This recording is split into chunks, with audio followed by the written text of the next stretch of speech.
Hi,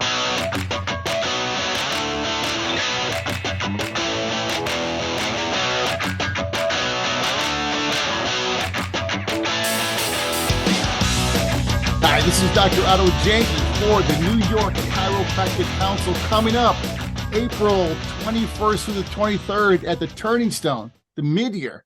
I think it's one of the coolest events that chiropractic ever has. This lady is one of our key speakers for the weekend. That is Dr. Cathy Wendland-Colby. How are you doing all the way from Georgia?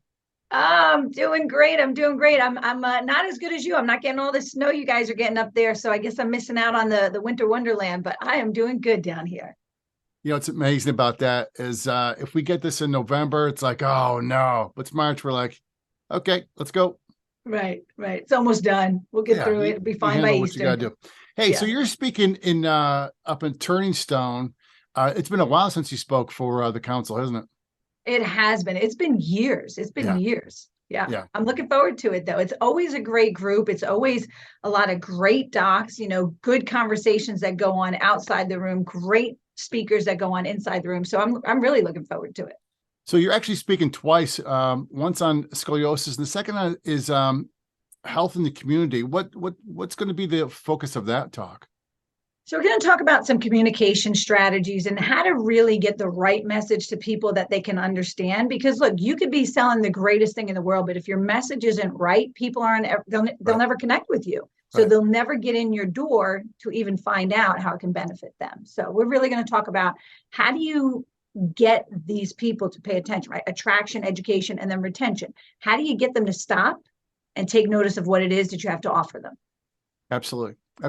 You speak with students or is it pre-students? I have the privilege of teaching one of the final business classes in the DC program. Yeah. I've been doing that since my son was born, and he's 14 and a half. So 14 years. Yeah. Long time. And what is it you speak with them about? So we do all aspects of business. And honestly, my class initially was about how to hire and train staff, but that's just not enough, right? The students don't care about that at that point. And it morphed into, how do you negotiate a lease? How do you negotiate a contract?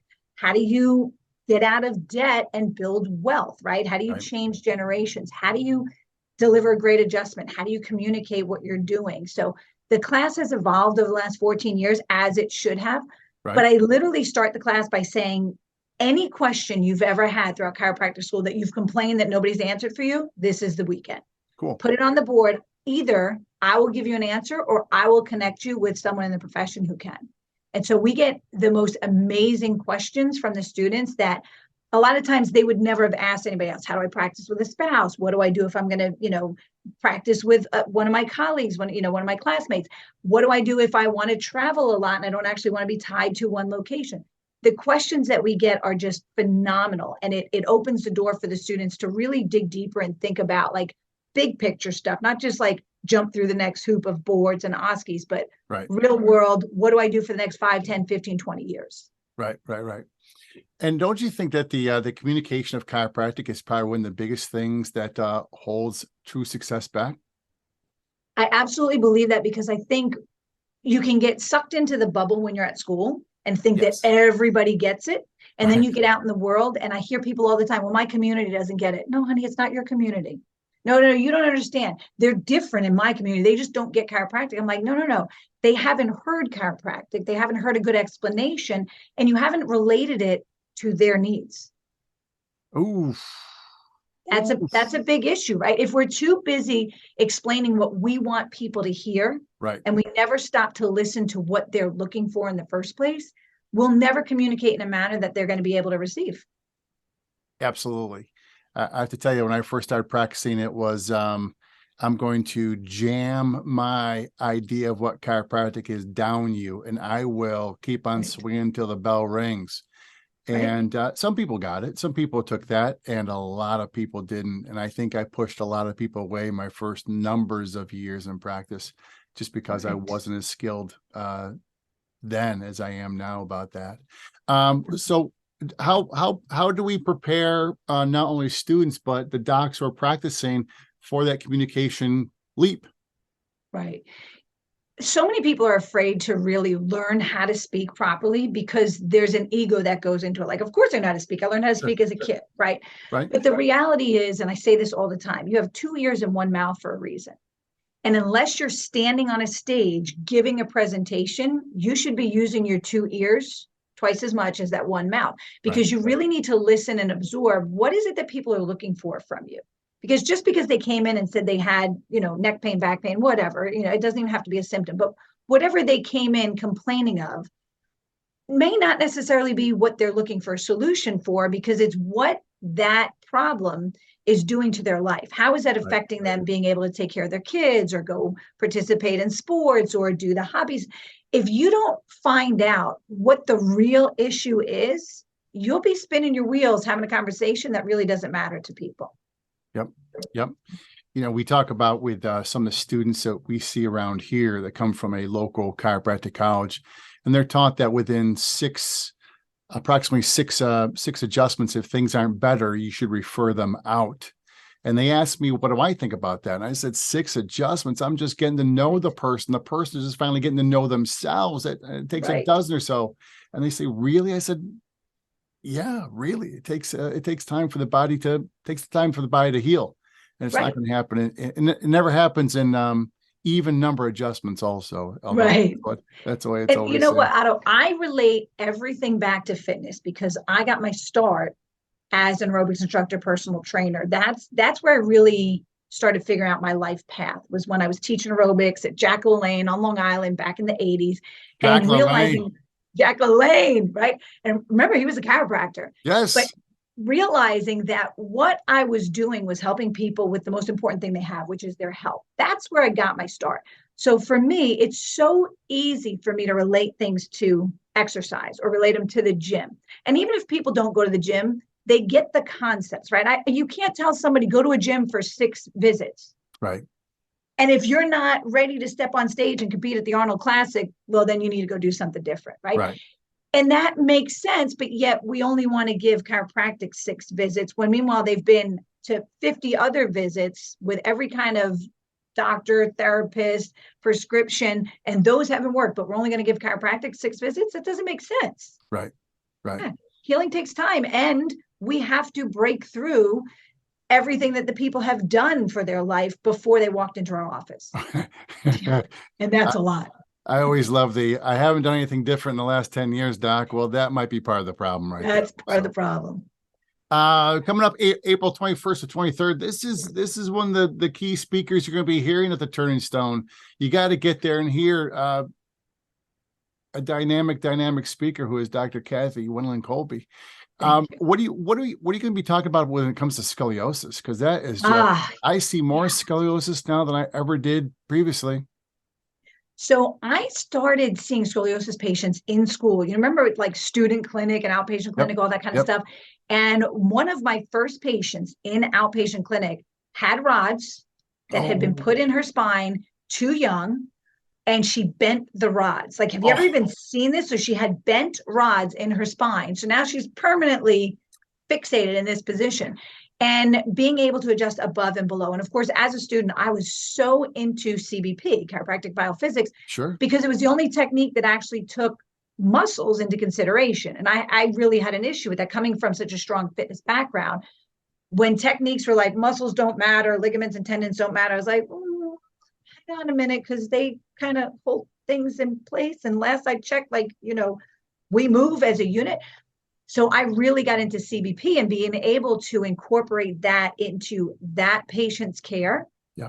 Just like light bulbs constantly going off for me, like, wow, this makes sense. And how do we do this? And how do we mirror image? And how do we change this? How do we use the muscles? So over the course of the last 24, 25 years in practice, I've had several patients with rods. And then I've had a couple patients that have had to have the surgery. And some it's segmental and some it's still the full rods. But most of them were able to slow the progression, ideally stop it. And in some, we've had some like great success in reversing the curve. Taking patients who were told you'll never be able to get pregnant, and then they're bringing in all 3 of their kids. Patients who they tell them, because you have the rods, if you ever get pregnant, pregnancy would kill you. If the pregnancy didn't kill you, the birth process would kill you. Right. And I'm adjusting those kids every week. it's making people understand that we can keep the body functioning at its best capacity. Can we ever completely get rid of the scoliosis? Sometimes, depends on when we catch it, but we can also maintain normal function in all of the surrounding joints so that their body can function at a greater capacity. Right. Absolutely. Yeah. Welcome to That's chiropractic. Huge. Right. Right. Awesome. April 21st, 23rd, Turning Stone. You got to get there. And how important you are just massively important involved with your state association, aren't you? I am. So I'm on the board of the Georgia Council on Chiropractic. I'm also in my purple today because I'm on the board. I got my purple nails done. I'm on the board of the League of Chiropractic Women, and we are heading down to an event this Thursday morning, like 5 a.m. out the door, to get down there. And so we all get our purple going on, and we have a great time on the beach. But on the board of the Georgia Council on Chiropractic, like a lot of states, we have 2 state organizations. We're the principal organization, and we put on a lot of great events. I get to host a weekly webinar. We call it the Georgia Chiro Connection, where I do exactly this and bring different people on. But really what our focus is making sure that people have access to really good continuing ed, like the good stuff, right? The kind where like you leave and you go, I could actually implement that in my office, right? Sure. I want to use that. I want to learn from these speakers. So it's always a privilege to me to get to give back to other states as well, because I want to make sure that we're giving our docs across the world great information that translates into them being able to help more people. Imagine the impact we'd have if 30% or 40% of our profession joined something. Right. We'd rule the world. We'd rule the world. And got connected, right? Not just connected, yes, because it's one thing to watch a video and go, yep, I got all the information I need. I saw it on YouTube, but to be physically present with people, to hug, to share stories, to be in somebody's energy, to be in a room with like-minded people and go like, okay, I don't have to do this alone in my community. There's other people out there doing it too. And I can make friends and I can build a network and I can ask questions and I can learn from people and share my knowledge. That is essential. Critical, absolutely critical for not only your practice success, but our state and our national and world professions. Absolutely. And I think when your practice is more successful, you as a human being vibrate at a higher level. Yep. And then when you vibrate at a higher level, you want to serve at a better level. And then, everything just works in a positive cycle, or it can work in a negative cycle. Yep. But my goal is to let's all just keep getting better, keep improving, keep doing more, having better experiences, because that's what it's all about. Right. That's what it's all about. All about. I want a good life for my kids. More, better, good times. I like it. Sign me up. I'm in. Coming up at Turning Stone, tickets still available. Get them. It's going to come up in April 21st to 23rd. Dr. Cathy Wendland-Colby, I would recommend you get in the front row. Should they wear the fireproof suits up there because of because of you? You would recommend? They might need to, because I'm either going to be on fire, or I'm going to be like a fire hose coming at them, right? And I have to tell you, I am teaching my business class at Life University that weekend, which is why I can't be up there for Saturday morning. So I've got to teach 10 hours Friday, Saturday, and then hop on a plane and come up there. So I'm going to be fired up because those students, they just give it to you and they reinforce. Sure. Sometimes they really reinforce why we do what we do, because I'm like, oh my God, what are you thinking about?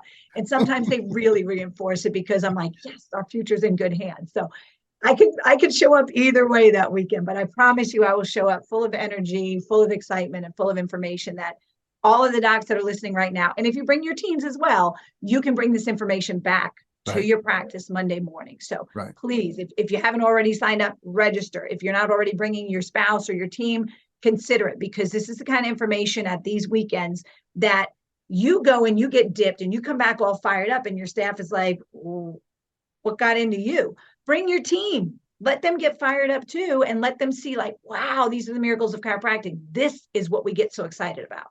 It's neatest stuff, isn't it? It is. It's neatest stuff. Dr. Cathy Wendland-Colby, we appreciate your time, your expertise, your love. And as she said, either bring the fireproof suit or you'll be in the splash zone up there at the Turning Stone. Love it. Dr. Cathy, appreciate your love. Absolutely. Keep your fire lit, my friend. Yeah, you too. Thank you. I'll see you in a couple of weeks. You will.